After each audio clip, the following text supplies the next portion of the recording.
Chapter number 8 motion. मैंने पहले भी बताया बच्चों, मोशन इज़ द मूवमेंट, यहाँ से वहाँ चीज़ों का हिलना, उसे क्या कहते हैं? मोशन कहते हैं। मोशन में आप लोगों ने दो टर्म्स पढ़े हैं, डिस्टेंस और डिस्प्लेसमेंट। ज़ीरो ये लिखा O-C-B, O से B एक गाड़ी चली गई, ठीक है। अब O से B के बीच में कितना डिस्टेंस है? 35। डिस्प्लेसमेंट भी कितना होगा? इनिशियल और फाइनल पोजीशन के बीच में कितना डिस्टेंस है? 35, ठीक है। तो इस केस में डिस्टेंस और डिस्प्लेसमेंट दोनों ही क्या होंगे? सेम होंगे।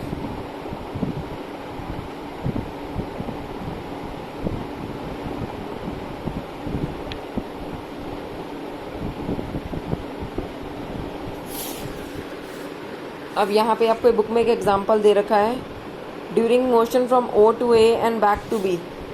O से A पर गई और बैक टू B गई, ठीक है।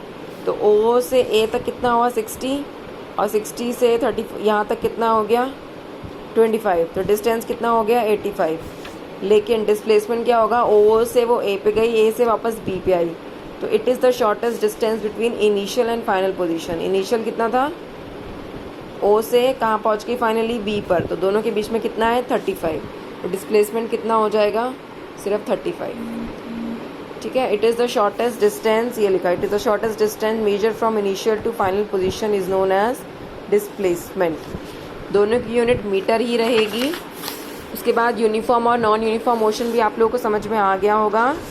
स्पीड और वेलोसिटी समझ में आ गया होगा। स्पीड स्केलर क्वांटिटी है और वेलोसिटी जो है वो क्या है? एक वेक्टर क्वांटिटी है, क्योंकि उसमें हम डायरेक्शन भी मेंशन करते हैं। यहाँ पे एवरेज स्पीड और एवरेज वेलोसिटी दोनों का फॉर्मूला दे रखा है, इसको पढ़ लीजिएगा। इसके ऊपर बेस न्यूमेरिकल आएंगे। दोनों की एसआई यूनिट मीटर पर सेकंड ही होती है, ठीक है। लेकिन इसमें डायरेक्शन होती है, इसमें डायरेक्शन नहीं होती है। उसके बाद rate of change of velocity, velocity कितनी रफ्तार से चेंज हो रही है, कितने टाइम में चेंज हो रही है, उसे क्या बोलते हैं? एक्सीलरेशन। उसका फॉर्मूला यहाँ पे दे रखा है, change in velocity upon time taken. Change in velocity का मतलब है final velocity minus initial velocity upon time. Final velocity 0 भी हो सकती है, 2 भी हो सकती है, 3 भी हो सकती है, और इनिशियल वेलोसिटी 0 भी हो सकती है, 2 भी हो सकती है, 3 भी हो सकती है। अगर गाड़ी चलते चलते रुक जाए तो उसमें फाइनल वेलोसिटी क्या हो जाएगी? 0। और अगर गाड़ी रुकी हुई गाड़ी को स्टार्ट करेंगे तो उसमें इनिशियल वेलोसिटी क्या होगी?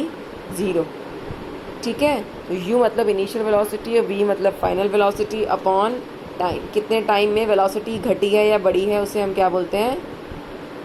एक्सीलरेशन। उसके बाद यहाँ पे जो एग्जांपल दे रखा है, आप इसे पढ़ेंगे तो आपकी समझ में आ जाएगा। इसके ऊपर बेस्ड न्यूमेरिकल्स आते हैं, इस फॉर्मूले के ऊपर बेस्ड।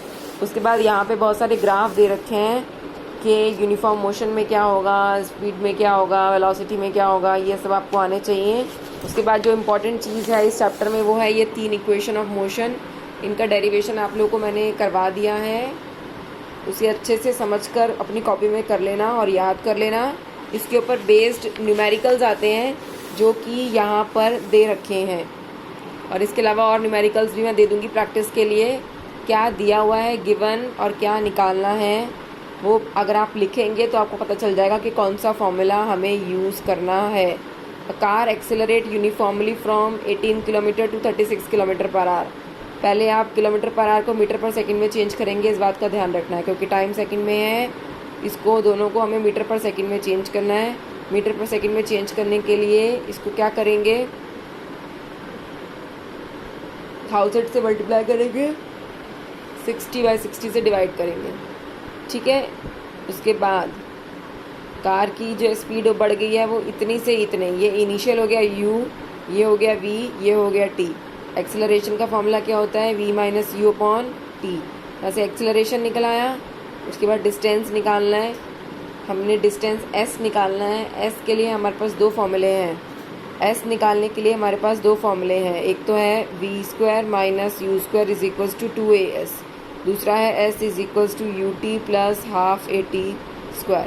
3 इक्वेशन ऑफ मोशन है, तीसरी एक तो है v is equals to u plus a t, इसमें s नहीं आता, s किस में आता है, इन दोनों में आता है। अब हमारे पास s निकालने के लिए u भी है, t भी है और a भी है, इस वाले को भी लगा सकते हैं। v भी है, u भी है और a भी है, इस वाले को भी लगा सकते हैं। इन दोनों में से आप किसी को भी लगाएंगे तो आपका s निकल कर आ जाएगा। जो आपको आसान लगता है उसे लगाइए, उस वैल्यू में, उसमें वैल्यू